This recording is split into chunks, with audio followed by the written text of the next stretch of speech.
अस्सलाम वालेकुम वरहमतुल्लाहि वबरकातुहू। जब वक्फ के ताल्लुक से ये QR कोड आपके सामने आया, हमारे सामने आया, तो हमने भर भर करके उसमें मेल किया था। मेल को शायद बहुत से लोगों ने पढ़ा ही नहीं होगा, और अगर कुछ लोगों ने पढ़ा होगा तो शायद ध्यान नहीं दिया होगा। उस मेल का मकसद क्या था? उस मेल का मकसद आम तौर पर हम लोग यही जानते हैं कि उस मेल का मकसद ये था कि हम JPC को ये कहते हैं कि हम इस कानून को रिजेक्ट करते हैं। लेकिन ये वक्फ बोर्ड के अंडर होकर के हमने वो मेल किया था, जिसका साफ साफ ये मतलब निकलता है कि जैसे आप समझ लीजिए कि किसी को हम वोट करते हैं, जो हमारे ज़िला में जो MP इलेक्शन में खड़े होते हैं उनको हम वोट करते हैं, तो जिसका मतलब ये होता है कि हम उसको प्रतिनिधि अपना चुन रहे हैं, अपना नुमाइंदा उसको चुन रहे हैं ताकि वो पार्लियामेंट में हमारी तरफ से नुमाइंदगी करे। ऐसे ही हमने वक्फ बोर्ड के ताल्लुक से भी एक जो वोटिंग जो हुई उसमें हमने मेल किया, जिसमें हमने अपना तमाम अधिकार, तमाम अपनी अथॉरिटी हमने एक शख्स को पेश कर दी। अब इसका मतलब ये हुआ कि उसकी बातें हमारी बात होंगी, यानी हमने उनको अपना वकील बना दिया। हमने अब उनको अपना वकील बना दिया है तो आम तौर पर हम ये बात तो जानते ही हैं कि वक्फ में जितने लोग बैठे हैं आम तौर पर वो लोग कैसे करप्ट हैं, क्या हैं, सब समझ सकते हैं। क्योंकि अगर वक्फ की ज़मीन का सही से इस्तेमाल होता तो हिंदुस्तान में जितने भी मुसलमान गरीब, बेरोज़गार, लाचार हैं, भूख से मर रहे हैं, या तालीम के लिए जिनके पास पैसे नहीं हैं, उन तमाम की ज़रूरतें सिर्फ वक्फ से पूरी की जा सकती थी। लेकिन वक्फ बोर्ड ने कभी इस तरफ ध्यान नहीं दिया, जिसका ये मतलब निकलता है कि वक्फ की जितनी भी आमदनी है या तो घर में मिल बैठ करके बांट करके खाया जा रहा है, या फिर उसका कोई और गलत इस्तेमाल हो रहा है जिसका अंदाज़ा मुझे नहीं है।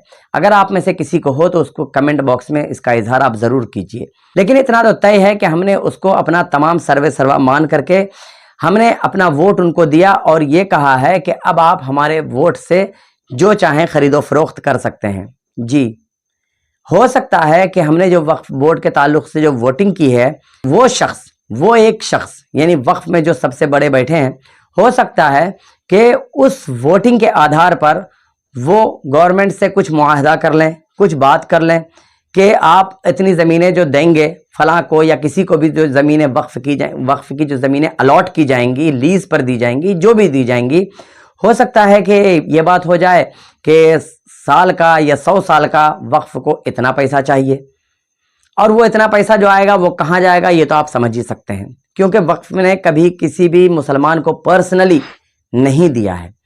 दूसरी बात आपको ये बता दूं कि वक्फ के ताल्लुक से अभी हमारे यहाँ जो कानून नाफिज होने वाला है, हो सकता है ना भी हो, लेकिन आपको मालूम होना चाहिए कि इसी मुल्क हिंदुस्तान में एक सूबा है जिसका नाम है कश्मीर। उस कश्मीर में वक्फ बोर्ड को मुकम्मल तौर पर हुकूमत के अंदर तहलील कर दिया गया है।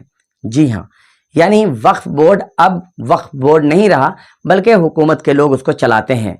यहाँ तक कि वक्फ सिर्फ और सिर्फ एक शख्स, यानी अगर किसी खानका में, किसी मज़ार पर बहुत से जो मुजावर वगैरह बैठा करते थे, जो पीर मुर्शिद वगैरह जो वहाँ हुआ करते थे, बैठा करते थे, उन सब को हटा दिया गया है, और कोई भी वहाँ पे डब्बा नहीं है, सिर्फ एक वक्फ बोर्ड का डब्बा है, और वो वक्फ बोर्ड का डब्बा सिर्फ और सिर्फ गवर्नमेंट को जाता है।